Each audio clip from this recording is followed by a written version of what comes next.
आदरणीय भाव बंधुओं, सादर सा प्रेम नमस्कार। आशा है आप सभी अपने बाल गोपाल सहित कुशल से जीवन यापन कर रहे होंगे। हम सब जानते हैं इस कोरोना महामारी ने और समाज क्या पूरे दुनिया को एक तरह से ठप कर दिया है। जो जिस गति से हमारा कार्य होना चाहिए उस गति से नहीं हो पा रहा है। पहली लहर आई, उसमें कुछ विशेष रूप से बुजुर्गों को परेशान किया, उनको प्रभावित किया। दूसरी लहर में कोरोना ने युवाओं को परेशान किया, युवाओं का नुकसान हुआ। कई युवा जो कि हम सबके परिचित ही रहे होंगे, उनका जीवन नहीं रहा। ये दुखद है। अभी जो उम्मीद की जा रही है, जैसे कि सरकार से और विशेषज्ञों के द्वारा जानकारी मिल रही है कि तीसरी लहर भी आने वाली है। ऐसा नहीं कि आ ही जाएगी, संभावना है।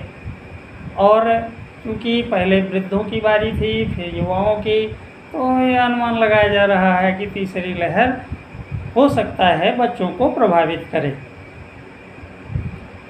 हालांकि ऐसा कोई ज़रूरी नहीं है, फिर भी हम सबको सावधानी बरतनी चाहिए।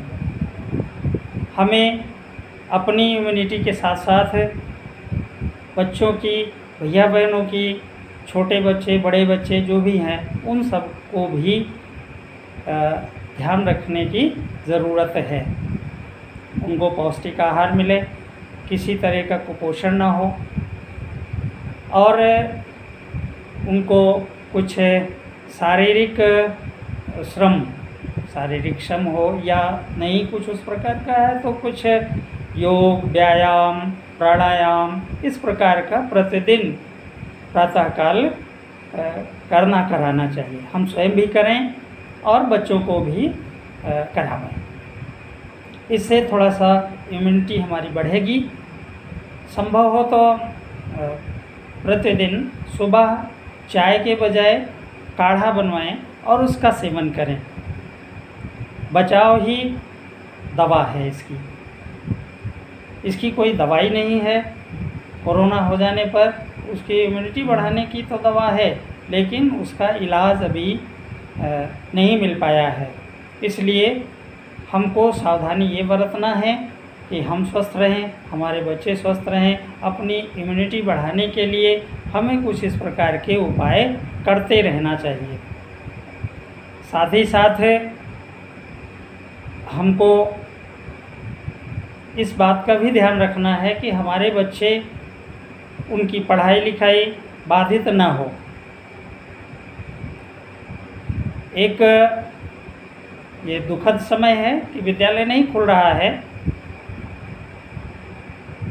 ये सरकार की गाइडलाइन है कि अभी विद्यालय ना खुलें। थोड़ा सा वही तीसरी लहर की संभावना को देखते हुए इस प्रकार से निर्णय लिया गया है।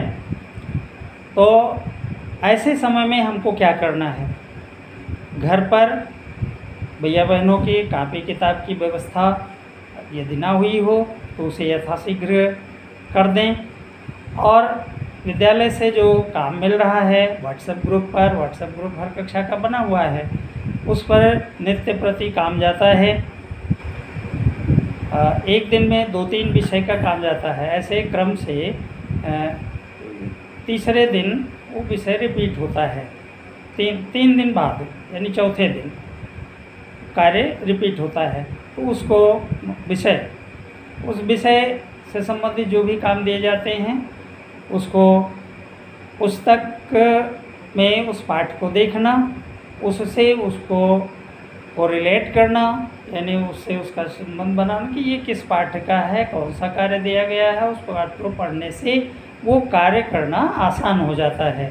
तो इस प्रकार से बच्चों को बैठने के लिए, पढ़ने के लिए, काम करने के लिए प्रेरित करते रहें। यदि हमारे पास अपने कार्यों से फुर्सत मिलती है, थोड़ा समय अगर हम बच्चों को भी दे पाते हैं तो अच्छी बात होगी। बच्चों को समय देना भी चाहिए, क्योंकि इस समय ऐसा समय है कि वो विद्यालय नहीं आ पा रहे हैं। हम लोग चाहते हुए भी उनको विद्यालय नहीं बुला पा रहे हैं, जबकि अंदर से तो इच्छा है कि हमारे बच्चे आते, हम आमने सामने होते, उनकी पढ़ाई करते, और जो पीछे काफ़ी कुछ छूट गया है उसको भी कवर करने की कोशिश करते, लेकिन ये अवसर मिल नहीं पा रहा है। तो हम विद्यालय से ही सभी आचार्य इस प्रकार का काम दे रहे हैं। प्रयास इस समय ये भी हो रहा है कि हम वीडियो के माध्यम से कुछ चीज़ें बच्चों को समझाने का भी प्रयास कर रहे हैं, कोई टॉपिक लेकर के, कोई विषय वस्तु लेकर के, और उस चीज़ के बारे में उनको बताने का प्रयास कर रहे हैं। इस पढ़ाई के साथ साथ में इसको करेंगे, और इसके साथ अपने आप से भी आप अभिभावकों का सहयोग लेकर के भी बच्चे कुछ सीखें। कहीं पर कोई कठिनाई आती है, कोई चीज़ आचार्य जी से जानकारी करना चाहते हैं तो फ़ोन करके और उससे संबंधित, विषय से संबंधित या अन्य जो विद्यालय से संबंधित बातें हैं उसको फ़ोन के द्वारा पूछ करके और उसका समाधान कर सकते हैं। एक बात और है कि जो पिछली कक्षा से भैया बहन प्रमोट हुए हैं अगली कक्षा में, तो अगली कक्षा का भी रजिस्ट्रेशन हो जाना चाहिए। अभी कई भैया बहनों का रजिस्ट्रेशन नहीं हो पाया है। आप सभी अभिभावक बंधुओं से निवेदन है कि उनका रजिस्ट्रेशन विद्यालय आकर के करा दें, जिससे उनकी पढ़ाई बाधित ना हो। और जैसी पुरानी जो पद्धति थी, शिक्षा नीति थी, उसके अनुसार 30 सितंबर तक प्रवेश हो जाया करता था, लेकिन जो नई शिक्षा नीति आई है इसके अनुसार 31 जुलाई अंतिम तिथि है। 31 जुलाई तक भैया बहनों का जिस भी कक्षा में है उसमें प्रवेश हो जाना चाहिए। यदि 31 जुलाई तक प्रवेश नहीं होता है तो फिर यह सत्र उनका खाली जाएगा और अगले सत्र में वो पिछली कक्षा में ही रह जाएंगे। तो हम समझते हैं कि हमसे अधिक आप समझते होंगे, सभी विद्वान हैं, पढ़े लिखे हैं, और हमसे ज़्यादा आपको अपने बच्चों की चिंता है।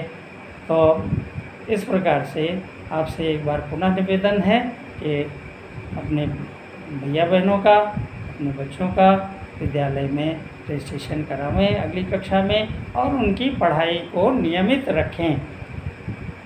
ऐसे घर बैठ जाने से तो किसी चीज़ का समाधान नहीं है। ऐसे जिस भी प्रकार से संभव हो रहा है, व्हाट्सएप के द्वारा या जैसे भी है, वीडियो के द्वारा कुछ न कुछ पढ़ाई का क्रम चलता रहना चाहिए। ये बहुत दिन तक ये कोरोना काल नहीं रहेगा, आगे विद्यालय खुलेगा, लेकिन जब तक नहीं खुलता है तब तक तो हमको कुछ न कुछ करते रहना है। हाथ पर हाथ धरकर बैठने से कुछ मिलने वाला नहीं है। निश्चित रूप से आप भैया बहनों की चिंता करेंगे, हम आचार्यों की भी चिंता करेंगे। आप हमारे बच्चों के अभिभावक हैं, हम सब आचार्यों के भी आप अभिभावक हैं। एक बार पुनः आपको प्रणाम करते हुए अपनी वाणी को विराम देते हैं। प्रणाम, नमस्कार।